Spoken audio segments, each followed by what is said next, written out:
Hey YouTube family, it's your girl SHOtheOT, your fave occupational therapy student, here to help you and others live their best lives. Let's get started.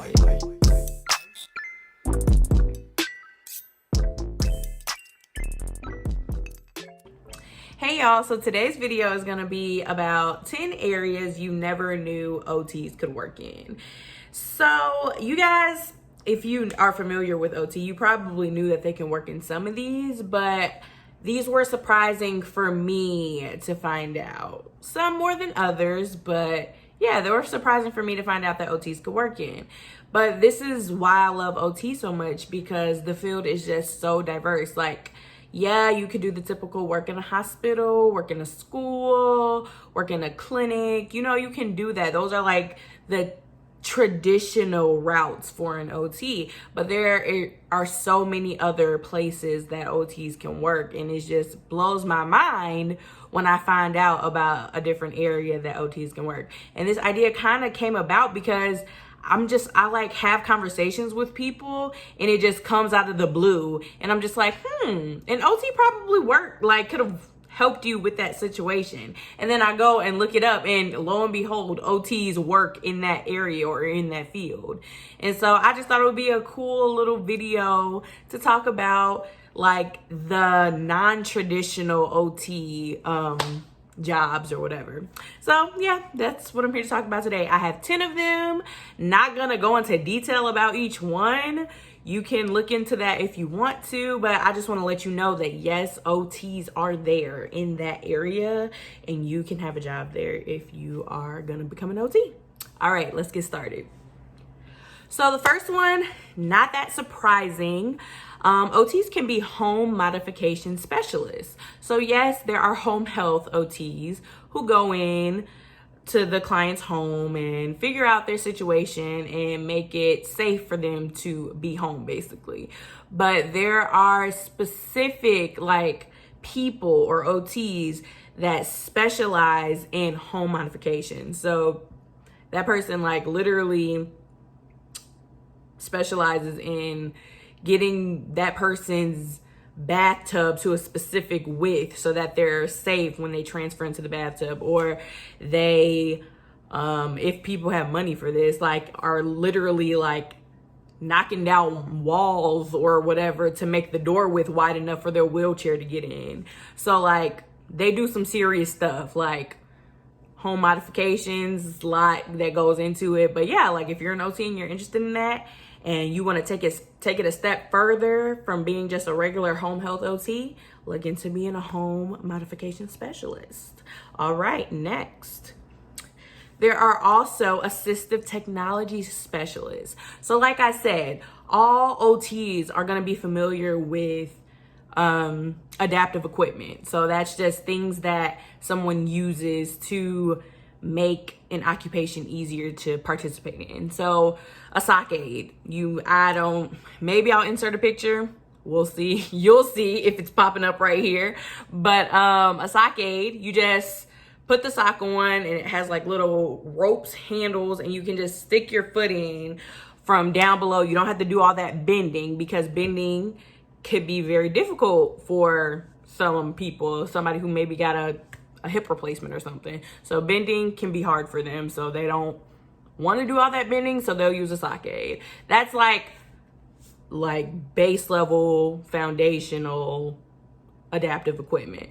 So an assistive technology specialist probably deals with that and more complicated things that help people. So maybe like an AAC device for someone who is nonverbal. So it's literally like kind of looks like a tablet or an iPad, and they have little squares that have different, if you press one thing, it says something. So it's really complicated stuff. So you can be someone who is specialized in assistive technology, okay?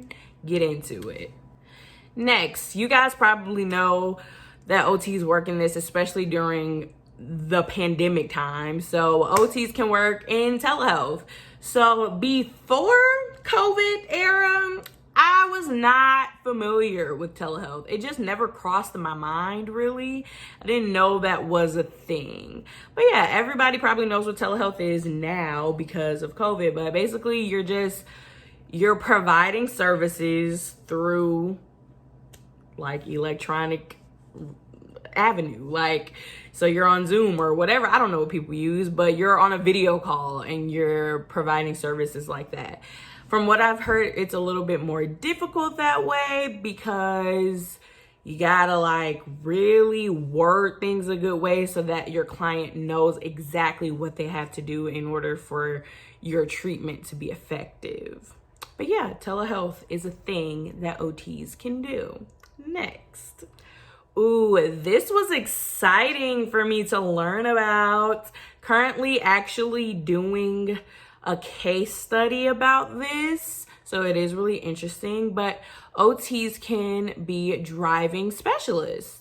So you have to do like a certification for this type of stuff. You can't just get behind the wheel with people. You can't just do that with a regular old OT degree. Okay, you got to go and get that certification so that you know what you're doing, because people's lives are in stake behind a wheel. Okay, but no, you can be a driving specialist, and basically you would be helping the client adapt their vehicle in a way that makes them be able to get back to driving.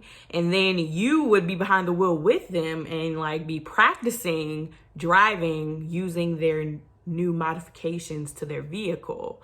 It's pretty cool. Like, you can look up some YouTube videos about it. It's like very interesting. People with like spinal cord injuries and stuff, they can drive because of driving specialists. Yes, OTs are that cool. All right. Next. All right, another like unknown area for OTs to work in is the workplace. So this word, ergonomics, don't laugh at me if I pronounce that wrong. I always pronounce it wrong. But ergonomics basically is the way that a place is set up in order to promote engagement in occupation. That, I know that was very textbook language. I just don't know how to describe it in layman's terms, so sorry.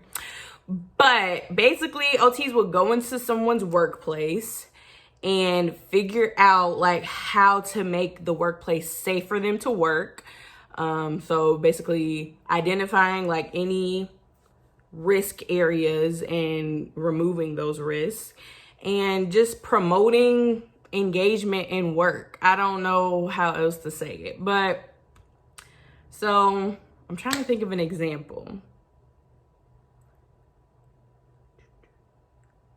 2 hours later.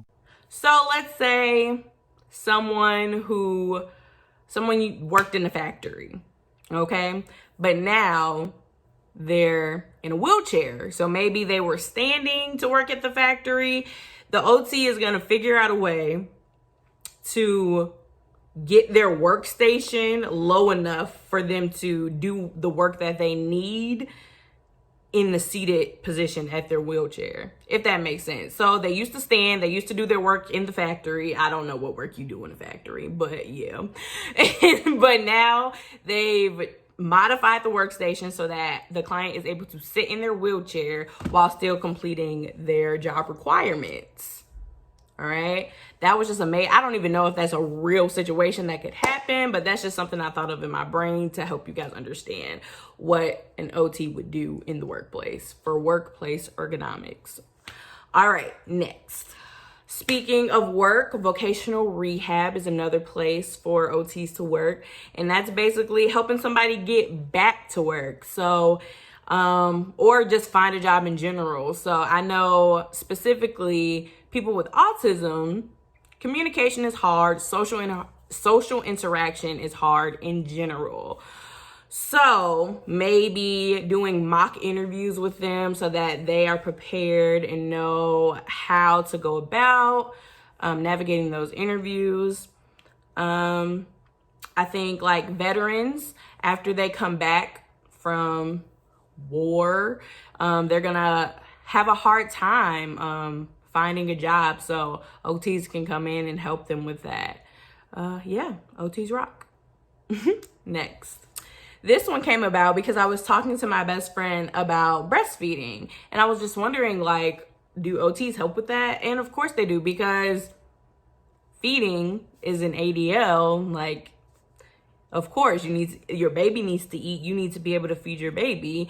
And so I looked it up, and yeah, OTs work with breastfeeding. They like help with routines and tips and strategies to help the baby latch on and stuff like that. And I just thought that was really cool. I never knew that OTs worked in that realm. It makes sense, but you just never think about it. So yeah, OTs work with breastfeeding as well. Next, I thought of this one because this is going along with that case study I mentioned earlier.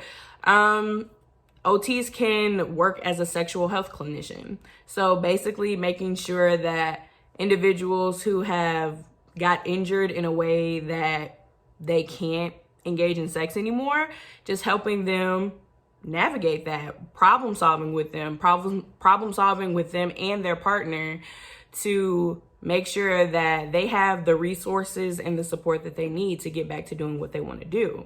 And so we can help them with things like positioning and skin integrity. So skin integrity is just making sure that, like if someone has decreased sensation, like someone with a spinal cord injury, that there's not too much friction on the skin, so they're not getting like pressure sores. Yeah, and just working with pain management in general so that they're able to do sex as an ADL. Like, it's something that every adult engages in. So OTs are there to help people get back to doing what they want to do. And if sex is something that you want to do, an OT is able to help you with that. This might not be something that you immediately think of when you think of an OT, but OTs are so diverse, we can work anywhere. Last but not least, OTs can work in aquatic therapy. And I think this is so cool. And I one day want to try to get into this because if anybody knows Sho, she loves the water, okay? Swimming is my favorite pastime, okay? So this is so cool. Like combining the pool with OT, that's all me right there. But yeah, basically, the water kind of takes the loads, like the amount of weight off of the joints. So it just makes it easier to move in the water, makes it easier to balance in the water. So people with balance issues, people with range of motion issues, people with strength issues, things are easier in the water. And so working on things in the water is a great way for you to get them back to moving and doing the things that they eventually want to do. Another realm for aquatic therapy is working with kids with autism. And so basically, I don't know if you know this, but drowning is a huge risk factor for children with autism because they're just very attracted to the water. And so working with children with autism, getting them familiar with the water, just working on sensory things like that in the water is very helpful for children with autism. So yeah, aquatic therapy, I want to learn more about it because it sounds so cool and I love to swim. So yeah, I'm going to look more into that. So those are the 10 areas you never knew OTs could work. Maybe you knew, maybe you didn't. Hopefully you learned something from the video. But yeah, I thought all 10 of those areas were very interesting and very cool. And it just shows you how diverse the field of occupational therapy is. So yeah, thanks so much for watching. Please like, comment, and subscribe. And I will see you in my next video. Bye, guys.